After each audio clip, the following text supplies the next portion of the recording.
So the AMOC is actually the large-scale flow in the Atlantic Ocean, but now scientists are worrying on the stability of the AMOC. That the AMOC can undergo a transition from a very strong state, which is the present day situation, to a much weaker one. So that means that the system can actually keep up with the changes Mhm. until a certain critical point for which the AMOC collapses. And Mhm. this critical point, that is what we call the so-called tipping point of the AMOC. The evidence we have, but that is only weakening, which Yeah. means that if we cut our emissions and keep to the Paris Agreement, we are expecting that the AMOC eventually will recover. And Mm. that means that your AMOC is actually doomed in that sense, and that is what we call the tipping point. So the point of no return is the tipping point. Because the sea level in the Atlantic Ocean is slightly lower what you expect, and this is due to the influence of the AMOC. The whole globe is split into like these small blocks, Mhm. for example, Lego blocks. And for each block, you determine how much heat comes in, goes out. So water masses, they become denser because they lose heat to the overhead atmosphere. So Mhm. the water masses become colder and therefore it becomes heavier.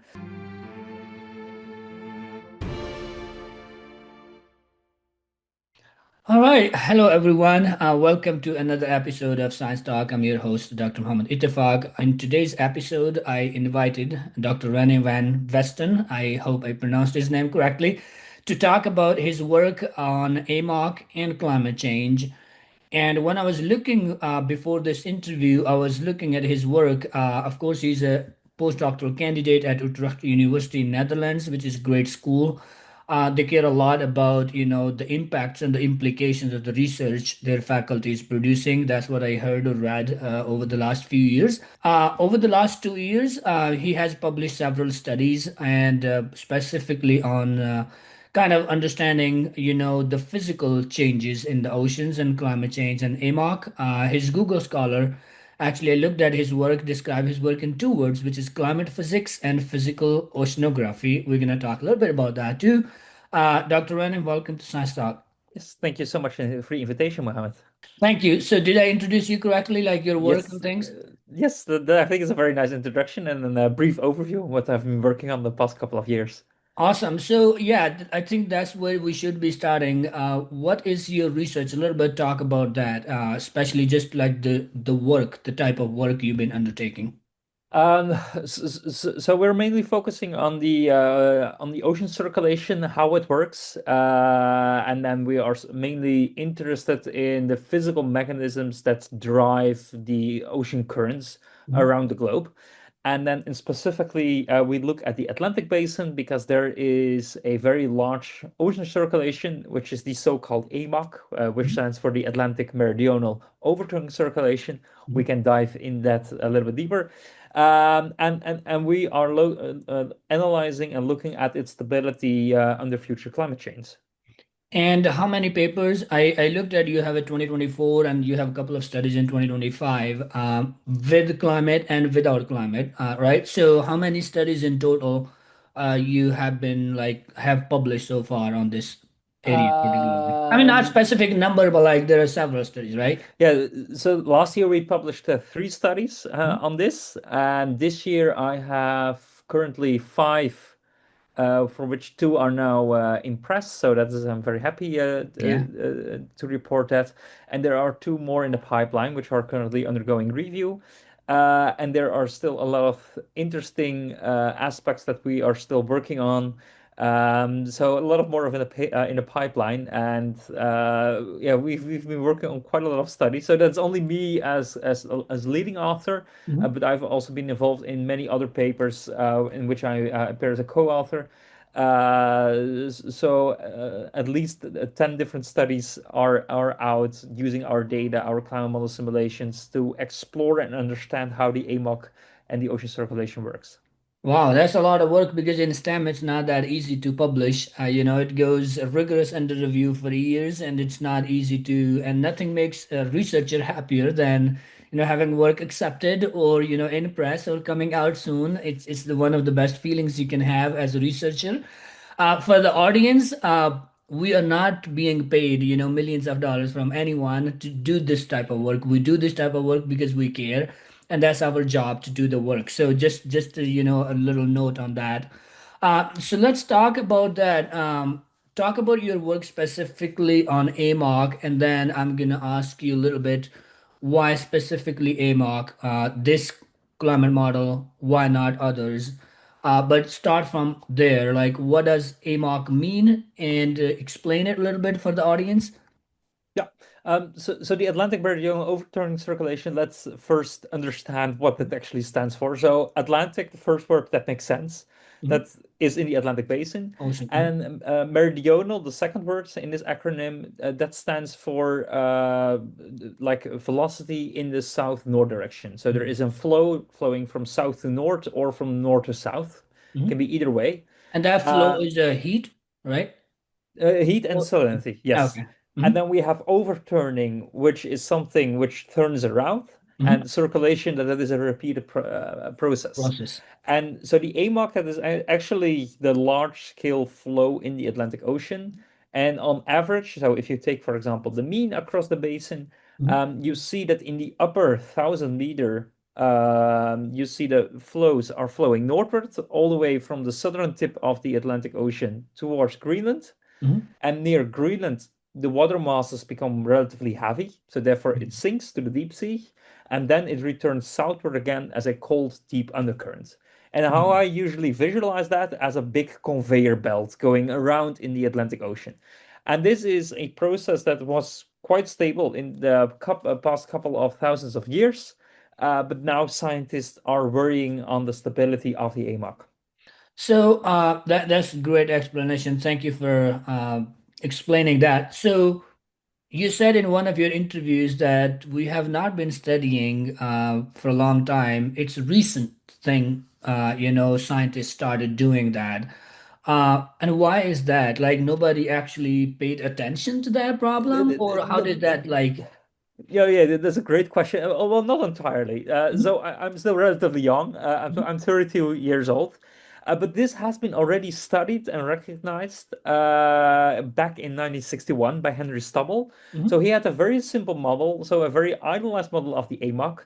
And what he could actually show is that the AMOC, why it's so interesting, it can have like one certain state. Mhm. So, say, for example, a clockwise circulation pattern, Yeah. but it can also collapse and then the circulation completely reverses. And he Mm. already showed that in a very simple model. And then the years following that, the decades, there were more and more sophisticated models. Model. And I think I should also yeah, pay some recognition to Stefan Ramstorff. So he did also a lot of interesting work on the AMOC back in the 90s. Mm. And he also demonstrated the same kind of mechanisms what already Stummel described more than 60 years ago. And what made our simulations quite unique is that we actually did the same kind of analysis that Stummel introduced and what also Stefan Ramstorff did. And what we actually have done is these kind of experiments in the most modern climate models, which are fully coupled. Mhm. And this is not easy to do so Yeah. because these computational simulations are so computationally heavy. They cost quite a computational resources. You need to Mhm. store terabytes of data, Data. Yeah. which makes it very hard to run that. But it is Mhm. very important to demonstrate that actually in the most modern state-of-the-art climate models, that the AMOC can undergo a transition from a very strong state, which is the present day situation, to a much weaker one. Mm. And we actually demonstrated that, and we are understanding the mechanisms and the feedbacks that come into play. So mostly is that a grant funded work you're doing in the lab mostly because you need, heavy computers and things to Yes, run these models. It's not yes. that easy to do on a laptop, regular laptop or things like No, that. no, exactly. So Yeah. we need like the supercomputers. So Mhm. those are run at the supercomputer facilities in Amsterdam. Mhm. And I'm part of the grant from Henk Dijkstra. So that is an European Research Council. We got funded by that 3 years ago, and we still continue on this grant to further explore how the AMOC works and how sensitive it is under climate change. Awesome. So, thank you. So, what one of the things I noticed in some of your studies, you started from a very base, like just trying to understand how these models work without, putting climate stuff into it, right? So you run Yeah. the model and see like how it changes. And from there, then you develop like, okay, there's another variable, and that is the climate change. Let's see, put that climate change into it and see how does it change, right? Can you talk a little bit about that? How you started from there and like kind of add in Yeah. climate change into it? Yeah, so following from the previous example, so we did this very computationally expensive simulation. In some sense, it was not new what we found because other people have already done this. But you can do two different approaches. Like the first approach, which is very common, Mhm. is that you take the entire Greenland ice sheet, Mhm. take this all at once, and dump this in the Atlantic Ocean. This effectively kills your AMOC in a very drastic way. So Mhm. you can actually run those kind of experiments. Those have been conducted in the Mhm. past, also with these modern complex climate models, and they can then report what would happen, for example, with the AMOC strength and what the how the new climate would look like. Mhm. But you can imagine that this is not very realistic, right? Yeah. Taking like entire Green ice sheets, dump this Yeah, all at putting once. it there It's now. yeah, and this is done because you don't need that many computational resources. Mhm. And so what we did was a different kind of approach, which was more computationally expensive. And what we actually did, we added slowly fresh water to Mhm. the Atlantic Ocean. So Mhm. that means that the system can actually keep up with the changes Mhm. until a certain critical point for which the AMOC collapses. And Mhm. this critical point, that is what we call the so-called tipping point of the AMOC, Mhm. in which the destabilizing feedbacks become the dominant ones, and then the AMOC transitions from one state to the other state.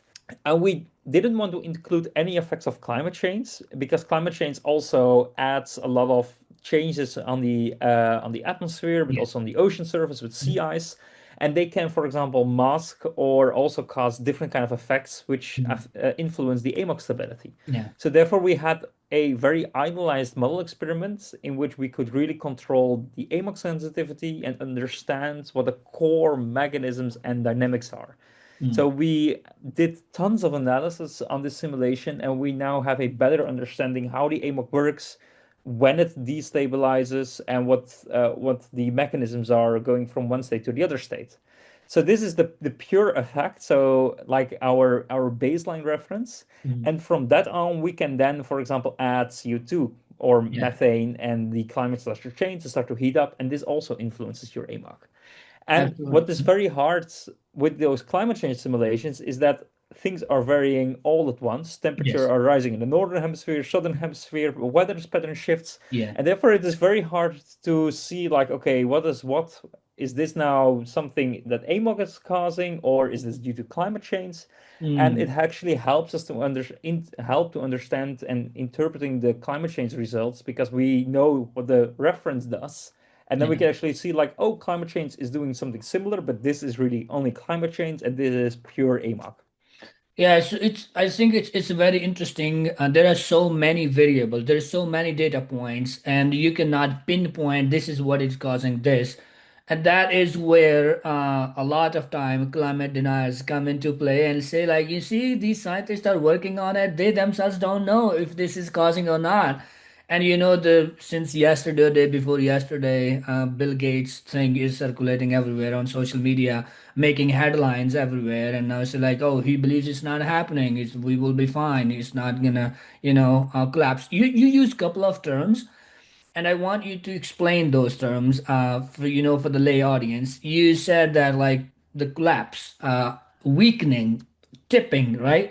Yes. So the collapse is something we understand in English, like it's a total collapse, meaning it's irreversible. It cannot be, done. It cannot reversed. Yeah. And then the weakening means it's becoming weaker, right? Like it's not entirely, but it's gonna, if it continues, it may collapse at some point. And then there's a tipping point, and you also use the word feedback loop. So I want you to explain how these things kind of for the layman when you study AMOC, and how does Yeah. like kind of how you comprehend and how you understand, not the definition, but for them to understand what Yes. they are. Yeah, and definitely, I think it's very worthwhile and also definitely efficient to spend some time also on these different kind of concepts because they Mhm. are showing up in the media when AMOC is Absolutely. reported. And so what we now now know is that the AMOC is in a very strong state. Mhm. So it is currently flowing as has been in the past couple of thousands of years, Which is a good news. which is really good news. And we Yes. are very happy about that. And Yeah. therefore, our climate, especially in Western Europe, is relatively mild Yeah. because the Netherlands is located at 52 degrees north, which is at the same latitude as the southern Canadian climate. Mm. While our climate is relatively mild, it's about 10 degrees warmer compared to Compared to, yeah. compared to other climates at the same latitudes. Mhm. So, and this is due to the influence of the AMOC, and it has been flowing for thousands of years in a steady manner. But there is now evidence that the current AMOC is slowing down. It is Mm. not directly observable from observations. Those are like only 20 years long. They are Mm. simply too short to realistically detect a significant declining trend. But there is also indirect evidence from reconstructions, which go back all the way down to all the way to 1900. Mm. So then we have like a 120-year long record in which actually it appears to be that the AMOC is slowing down by about 15% since 1950. So that is Oh, the evidence we have, but that is only weakening, which yeah. means that if we cut our emissions and keep to the Paris Agreement, we are expecting that the AMOC eventually will recover. Yeah, So, so we will be fine if we kind of control it under 1.5, which is exactly. not happening because we already reached that limit. And the likelihood scenario, we may see 3.0, 3 degrees Celsius temperature. And then what is going to happen? Yes, and actually we don't know what the chances, what the odds are, whether the AMOC is going to tip, yes or no. Mhm. But what we do know with very high certainty is that the AMOC is expecting to weaken under future climate change. So Mhm. every tenth of degrees will add additional weakening to the AMOC. However, the AMOC is a so-called tipping element, which means that it can go from one state to another state, and this can be quite abrupt. And what we Mhm. say with abrupt in climate physics, that is about 100 years. That is Mhm. on a human life, that is relatively long, but for Yeah. a typical climate timescale, this is like really going from one state to the This, other yeah, state this is almost like a instantaneously. few seconds. I mean, few minutes probably, or a few seconds compared to the life of this planet or the universe. But when we, because normally we don't see it compare with the life of the universe. We compare like my average life is 67 years old, 70, Yes. 90 years old. Who's gonna see what is gonna happen in 2150, right? Something Yes, like that. exactly. Yeah. Yeah. And it can go from one state to the other states. And there is a certain critical value in the climate system. Where this exactly is, that is, we don't know. And we want to get this even more precise with current research. But there can be somewhere a trigger point. If the Mhm. AMOC becomes too weak, you cross a so-called tipping point. And this Mhm. means that there is a point of no return, Mhm. which the AMOC, whatever we do, even if we reverse climate change as well, we go back to pre-industrial levels, the AMOC will continue to weaken. And Mhm. that means that your AMOC is actually doomed in that sense. And that is what we call the tipping point. So the point of no return is the tipping point. And that means That that is the what AMOC, we saw with the coral reefs recently. They called it yeah, tipping point. yeah, so exactly, there are multiple tipping elements in a climate Mhm. system, each having their own kind of tipping point, which is Mhm. reached at a certain degrees of warming. And coral reefs are expected to have a tipping point around 1.5 degrees warming, which is what we're currently almost Yeah. are. So we are currently at 1.3 degrees warming. So that was pretty accurate then. Yeah, and but there is also the Greenland ice sheet and the West Antarctic ice sheet, the AMOC, the Amazon rainforest. They are all different kind of tipping elements, and they all have their own kind of sensitivities. And with the AMOC, we know that it can happen, and we know that climate change can trigger this. But depending on the model you use, that really matters in the estimate when we will reach this tipping point. So there is quite a large uncertainty band. But there was new research by my colleague Sieber and Drijfhout, and they actually showed that the AMOC can undergo a transition. And we also got a study published last August in which we try to make an estimate when this could, for example, happen, and then we come to the year 2063 with some uncertainty bands covering the century. Mhm. Uh, but what it actually shows is that previously, especially if you take the latest IPCC report, like the chances that we would actually trigger this tipping event, that we are then en route to a collapse, that was assumed or that was assessed to be quite unlikely. So, for example, less than 10%. And with new insights Mhm. from international peers from the field and also our own research, probably this number is higher. So maybe it's like maybe 25% or maybe 50%. It really depends on the stability of the AMOC, how much warming we are expecting. So there are a lot of uncertainties we Yeah. need to cover, which makes it, of course, also very hard for us. And what you also mentioned with climate deniers, that's like, yeah, you scientists don't know what you're Yeah, talking exactly. about. Yeah. That is, of course, what the latest science is. Mhm. And there is still a lot of debate among scientists as well, Yeah. whether we can really trigger the AMOC, whether there are not stabilizing features as well. It makes it all quite complicated, but also at the same time very interesting to study this very important component of the climate system. Yeah, absolutely. So, there are a few things. So, right now, you said it's changing with the 15%. You said that, and that means it's weakening. That is the correct term, maybe to use that instead of collapse. Because when you see Yes. the word collapse, people freak out.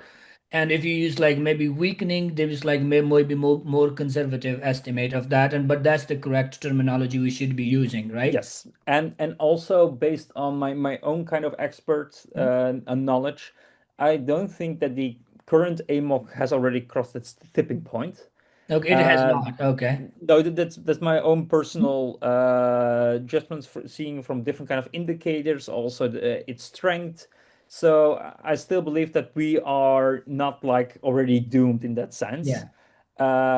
But of course, when the climate would warm even further, then of Yeah. course this tipping point can maybe become a more realistic kind of scenario. Yeah, and I think Uh, now they're talking that it may reach 3 degree by 2050, in 25, 24 years. And if that happens, that maybe that rate go 30% or 50%, who yeah. knows, right?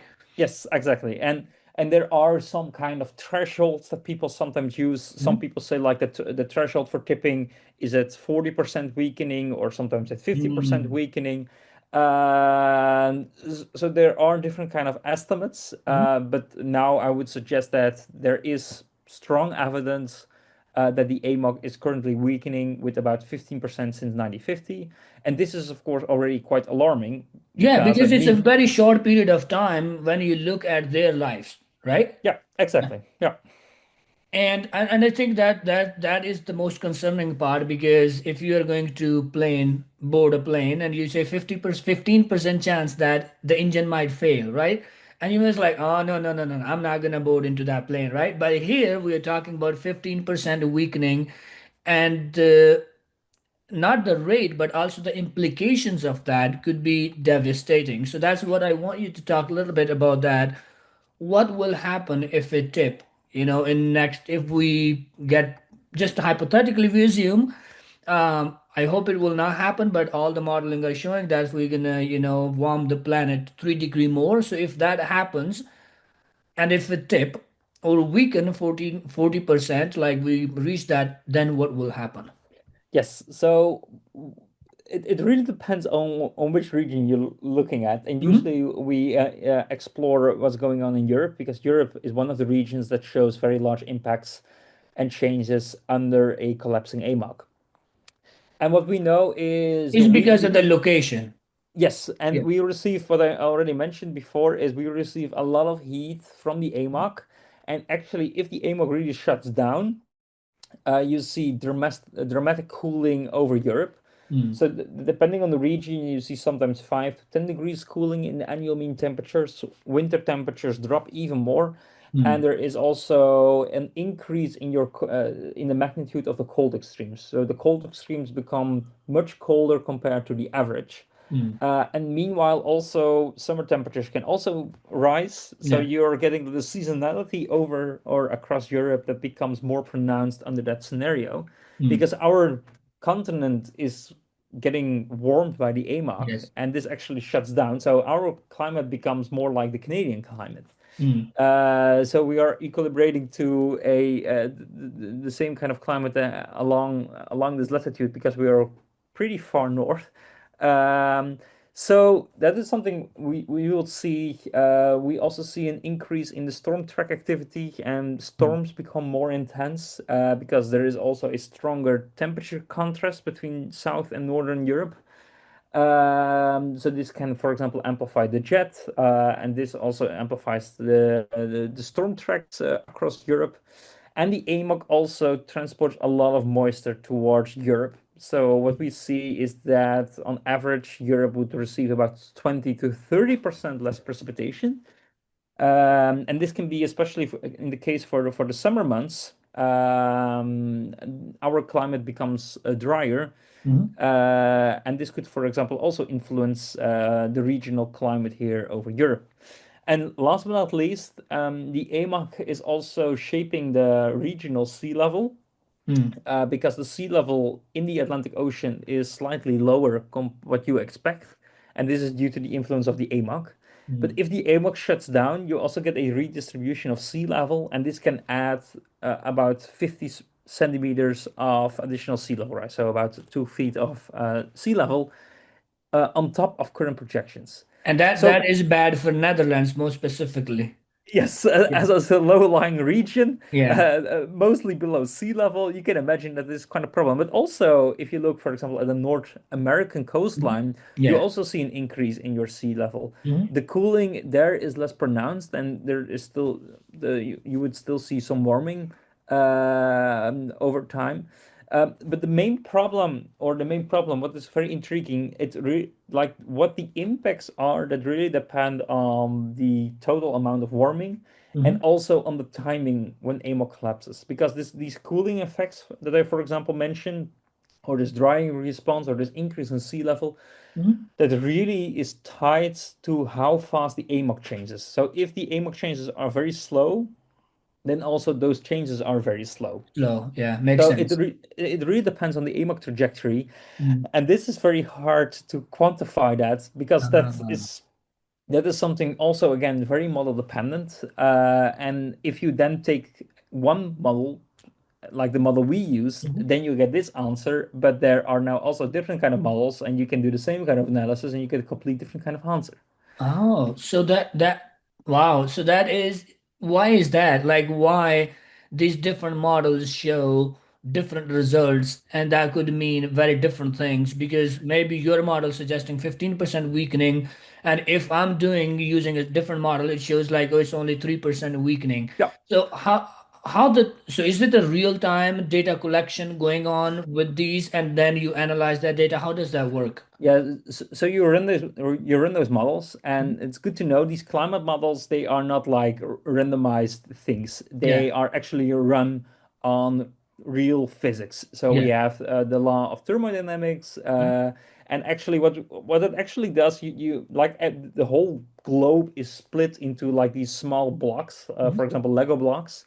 And for each block, you determine how much heat comes in, goes out. Oh, is there Mhm. more heat getting in? That means that the temperature needs to rise. So it Yeah. is very simple, like a balance that you keep, but you do so for every blocks on the Earth. So therefore, you need to like millions of Mm. computational or equations you're solving for every time step.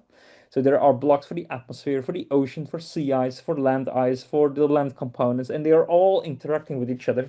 Therefore, those simulations become very computationally expensive. But That's in each interesting. model, there are like key strengths and weaknesses, and each Yeah. model is, of course, tuned to reality. Because we can't resolve all the processes. So a typical block in each of these climate models is 100 by 100 kilometers. Mm. So which is relatively coarse. But you can imagine, of course, that the weather at Harvard, where you located at, it can be different. Like a few kilometers from there, you can have maybe, for example, showers or Yeah. wind gusts. Oh, yeah, absolutely. Yes. And that is, of course, not captured in these very coarse Lego blocks. So that Oh. means that there needs to be some kind of parameterization. Mhm. And in these parameterizations, there are a lot of differences that can emerge between models. So you get like intermodal differences. And each model is tuned. And it usually, like, if you compare all the climate models, they are very well in capturing the historical observed temperature trends, but there are some subtleties. So not all the Mhm. models have this kind of feature and then that kind of feature, and they also have different kind of AMOC strengths. So most of Mhm. them do a pretty well job. So we understand what is going wrong Yeah. between brackets with those climate models. We understand what causes the differences when you compare models.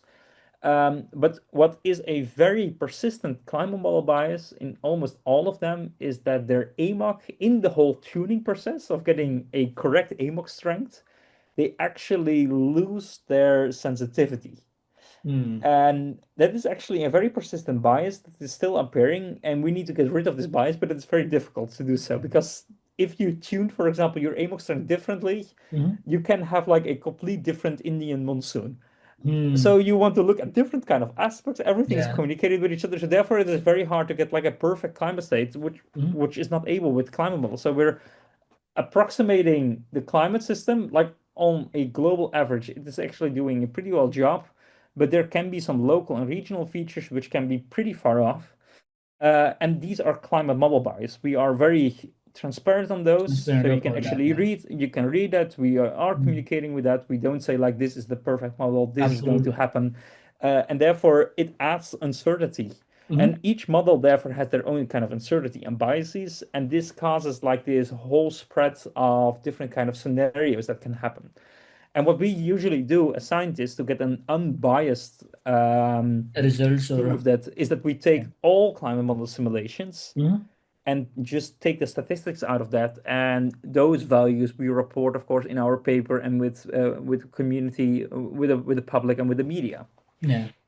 And I mean, also it's just not a public or the media. The data is open source, and other scientists can look and run that data. And also, it goes through peer review, so other people who are doing the similar work they can also see what kind of biases or other things. They suggest things. Oh, maybe did you put this ingredient into it and see how it changes? So Yeah, and in one paper again, you can only do so much. You cannot put everything in one paper, and then you have to explain, and there's a word count and all of that. You have to struggle with that too for the lay yeah, people who do not understand that if you write 5,000 words long paper, how much data and how much information, and then you need to explain that data and information there too. So what is a feedback loop? So you mentioned that, and you also mentioned the word jet. Is it the jet streams like the thing this we see on the models? Is that what you talked about? yeah, it was what the atmosphere, but the feedback loop that is specifically for the AMOC. Mm-hmm. So how the AMOC can actually go from one state to the other state, that is very important. And so what I mentioned at the very beginning of this interview is that the AMOC actually transports heat and Mm-hmm. salinity towards the north. Yes. There, the water masses become quite heavy. There, Mm-hmm. it sinks to the deep sea and then returns as a cold, deep undercurrent all the way southwards, and then it moves out of the Atlantic Ocean again. And what is very crucial is this densification of water masses around the Greenland ice sheet. Mm-hmm. So water masses, they become denser because they lose heat to the overhead atmosphere. So the water masses become colder and therefore it becomes heavier. So you can imagine it like in hot air balloon. So in hot air balloon, you warm the air inside the balloon, therefore it becomes lighter and Yeah. therefore it rises. Yeah. But of course, the opposite is also true. So Mm. cooler conditions, you get have relatively heavy water. Yeah. So that's one hand. And the second part is that if you add more salinity to Mm. the ocean, also the density increases. So relatively cold and relatively saline water is heavy, and that sinks around the Greenland ice sheet. But what we are currently doing at the Yeah. moment as a global society, of course, one unintended effect of climate change is Mm. that we are first warming up the water. So therefore it becomes relatively warm and therefore relatively light. Yeah. And secondly is that the Greenland ice sheet is melting, and this is Mm. all fresh water sitting on the continent on the Greenland ice sheet. And this meltwater pours into the Atlantic Ocean, Yeah. and therefore the water mass becomes fresh, and that also adds to lightening. So So that the that's whole why when you tested the model, you add a fresh water to see how it exactly. changes. Yeah. Exactly. And now the feedback loops come into play because when the water's masses are getting lighter around the Greenland ice sheet, it sinks less. Mm. So the sinking rate becomes smaller, but that means that the circulation starts to weaken. And now the crucial part comes in because this surface current is relatively warm and saline. Mm, And if this very saline flow reduces in strength, you also receive less salinity, which means that it becomes even more fresher. mm, So you're actually, when you add a freshwater perturbation to the Atlantic Ocean, the AMOC reduces in strength, it transports less salinity towards the north, and therefore this initial perturbation is getting amplified, it's getting more pressure, which mm. means that you get even less sinking, the current reduces further in strength, and that means that the anomaly becomes even larger. So this is like a runaway feedback loop. Yeah. Luckily, there are also stabilizing feedbacks, which of Mm, course kept also everything into place. But mm, at the tipping point, so the point of no return, there this feedback becomes dominant, and then you cannot stop it. yeah.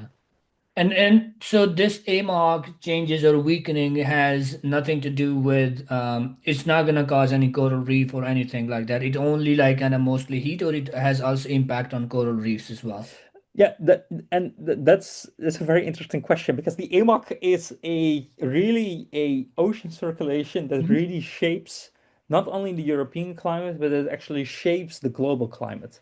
So Hmm. it has all different kind of effects. So what would Effect. what actually is happening? So if the AMOC shuts down Mm-hmm. completely, the northern hemisphere receives a lot of heat from the southern Yes. hemisphere. So Mm-hmm. all this heat will remain in the southern hemisphere. So the southern hemisphere actually starts to heat up even faster, Mm-hmm. while the northern hemisphere can show maybe some slight cooling or like below average warming. That can also be the case. But you can imagine that if there is more heat getting stored in the southern hemisphere, the water masses there are getting even warmer, and that means that corals over on the southern hemisphere can die off faster. Mm-hmm. Um, and there is also like some connection with the Antarctic ice sheet because if there is also more heat getting stored in the southern hemisphere, you can imagine that there is also an acceleration in the melt rate of the Antarctic ice sheet. So you have this whole cascade of tipping elements. They are communicating with each other, and if there is, for example, some kind of risk, if like one tipping element goes, it can actually trigger other tipping elements as well. And this is what we call like a so-called domino effect, like a cascade of tipping Mm-hmm. elements. And that will be, of course, like very problematic for societies all Yeah. across the globe. So two more questions. So one is why Atlantic, not Pacific? So I just want to ask you that. So why is it Atlantic? Why is it so important? Other Yeah, than maybe your own interest or where you're sitting, but what is about Atlantic more yes. specific? Well, that's a very intriguing question, and because a lot of people saying like, is there also like a so-called AMOC in the Pacific, right? Yeah. So, Like is uh, AMOC is Atlantic medium, whatever, and then the yeah, Pacific, circulation thing. so, Yeah. but there is a so-called PMOC, so that's the Okay. Pacific Meridional Overturning Circulation. Mhm. But actually, the AMOC is unique. Mhm. So this whole large-scale circulation in the Atlantic Basin that is unique to the Atlantic Ocean, Mhm. and there is not such a circulation in the Pacific. So there is, of course, in the Pacific there is some circulation, but this is mainly wind-driven.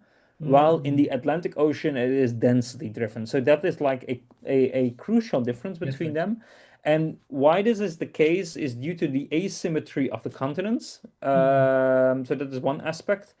And there has been like some different kind of views when the AMOC starts to, yeah, to form also back like millions of years ago. There Mhm. was already also evidence of an AMOC existing, but eventually, of course, it had to appear at some place. Yeah. And probably this has to do with the different kind of asymmetries between the continents, Mhm. so water versus land. And in the end, it turns out that the AMOC in the Atlantic Basin, that one was the preferred one, and therefore we have an AMOC. And in the Mhm. Pacific, there is of course a wind-driven circulation, but there is not such a like this conveyor belt going Yeah. on, and therefore the most interesting one is the The Atlantic Atlantic one. Atlantic Basin, without Makes any bias from my Yeah, side. yeah, no, no, okay, that makes sense. So how since you have published these papers, who else mostly you're working with? Do you have researchers from like Australia or the US or other continents working on a similar type of work, or is it most like, because sometimes when you think about certain areas where the impacts are going to be, people are more concerned, and the scientists and the universities and the countries are more concerned about that. Like for example, in South Asia, they are very much interested in smoke. That's Yeah. the issue there. They are very much interested in monsoon patterns because that's the issue there, or flooding. And it doesn't happen as frequent as maybe in Europe or other places. But Europe is more concerned with the heat waves, right? Or the these changes. So, who else is working, and then how people or policymakers or your grant institutions or Europe is responding to this problem? Yeah, so there are definitely international groups also working that both from the States, also in Europe.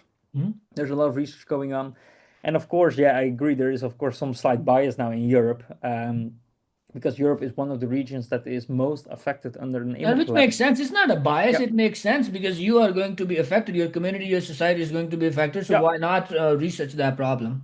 And I know that a lot of members of the media, members of the public are contacting me, especially those from Europe, because they are interested in that, but also Which is good. Which is policymakers. good. Yeah, They should be because you're putting the work and it's a lot of work, yeah. important work. They should be. Yeah. And we have this, yeah, policymakers are now picking this up, and I have different kind of interviews with different institutes, especially for Mhm. the Netherlands as well. So they are very interested, like what are the impacts for the Yeah. Netherlands, maybe Of course. by 2200, like a Mhm. very far future scenario. Oh But it is wow. good already to prepare for that. Yeah, we, And we are and we in the US we are super worried about 2028. We don't think about 2200, but yeah.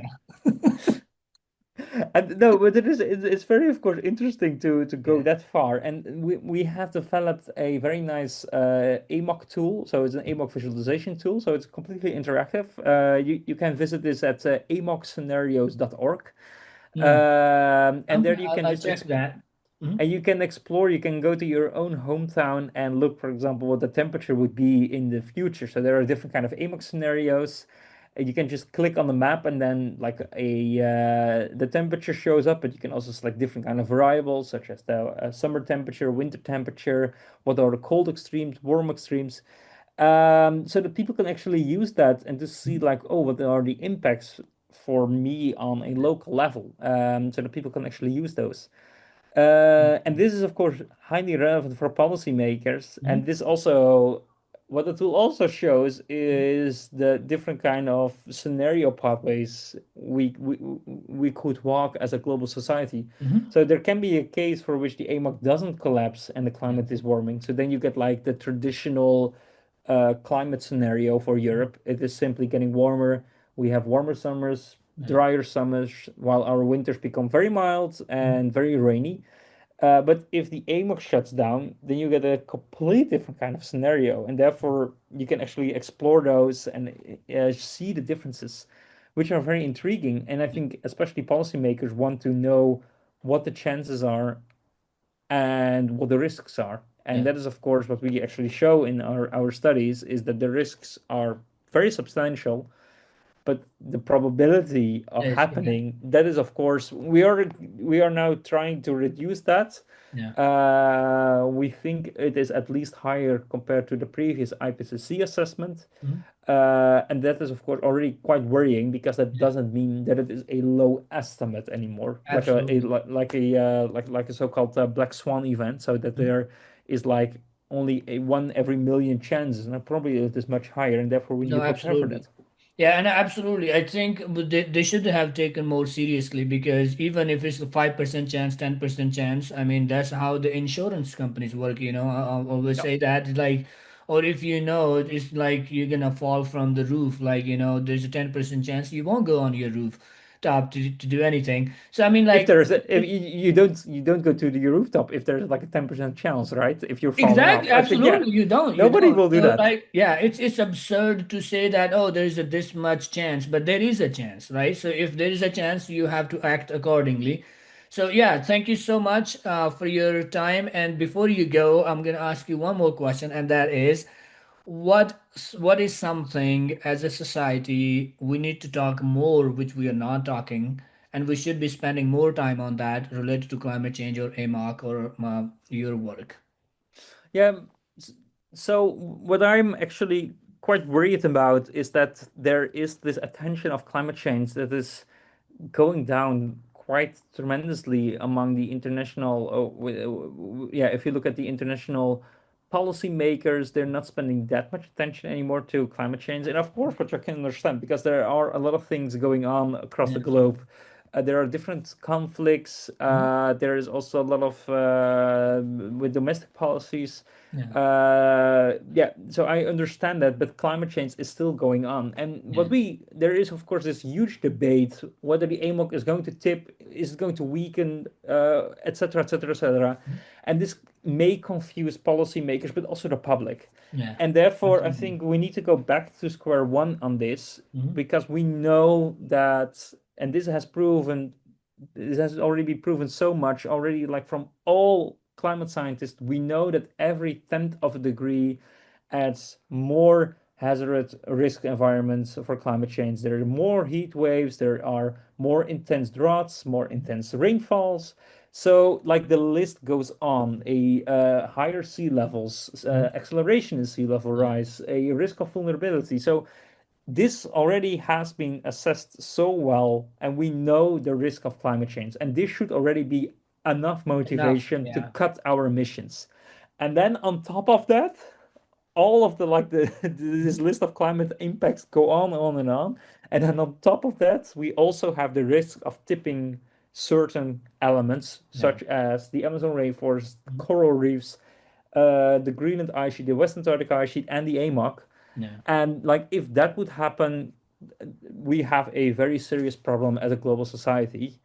But people are like, or at least on an international level, Mhm. policymakers are not living up to their standards because they Yeah. say stay below 2 degrees. They mention that in the Paris Agreement, which is now Mhm. 10 years old, Yeah. and we Exactly. are projecting far above that value, which is not comfortable from a climate research perspective. Like a 3 degree warmer world is not something we want to encounter No, in the nearby absolutely future. not. Absolutely not. I mean, we already seeing with 1.5, if the coral reef tipped, and then we have more intense, cases in heat waves, wildfires, flooding and hurricanes.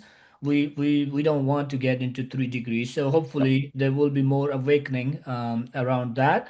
But with that, thank you so much again for your time and doing the incredibly important work you're doing, and appreciate that coming on the show.